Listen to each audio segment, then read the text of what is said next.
നിങ്ങൾക്ക് വേറെ ജോലിയൊന്നുമില്ല.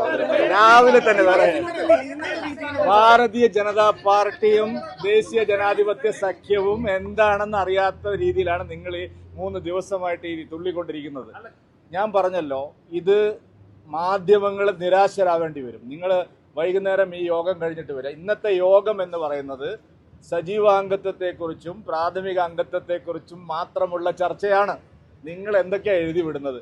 15 കൊല്ലമായി ദില്ലിയിൽ കേന്ദ്രീകരിച്ച് പ്രവർത്തിക്കുന്ന ശ്രീ വി മുരളീധരൻ രാജ്യസഭാംഗത്വം നഷ്ടമായതിനെ തുടർന്ന് കേരള അധ്യക്ഷ പദവി പിടിക്കാൻ ശ്രമിക്കുന്നു. എന്തെങ്കിലും ഒരു അടിസ്ഥാനം നിങ്ങൾ പറയുന്നതിലുണ്ടോ?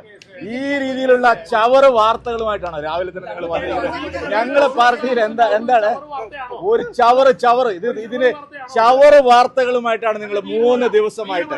നിങ്ങൾ മഹാരാഷ്ട്രയിലെ, ഞാൻ പറയട്ടെ, മഹാരാഷ്ട്രയിലെ തെരഞ്ഞെടുപ്പിൽ കോൺഗ്രസിന് 15 സീറ്റാണ്. നിങ്ങൾ ഒരക്ഷരം ചർച്ച ചെയ്യുന്നില്ല. പറയട്ടെ സഹോദര, ചേലക്കരയിൽ കോൺഗ്രസ് തോറ്റമ്പി, നിങ്ങൾ ഒരക്ഷരം ചർച്ച ചെയ്യുന്നില്ല. നിങ്ങൾ എന്താണ് മനസ്സിലാക്കിയിരിക്കുന്നത്? നിങ്ങൾ ആരാണ് ഇവിടുത്തെ? നിങ്ങൾ വേറെ ജോലി അത് ഞങ്ങൾ ചർച്ച ചെയ്യേണ്ടത് ഞങ്ങൾ ചർച്ച ചെയ്യും. നിങ്ങൾ ബാക്കിയൊന്നും നിങ്ങൾ ഈ പറഞ്ഞ ഒരു കാര്യവും ഇവിടെ സംഭവിക്കാൻ പോകുന്നില്ല. നിങ്ങൾ ചെവിയിൽ നുള്ളിക്കോ. നിങ്ങൾ നിരാശരായിട്ട് വീട്ടിൽ പോകേണ്ടി വരും. ഒരു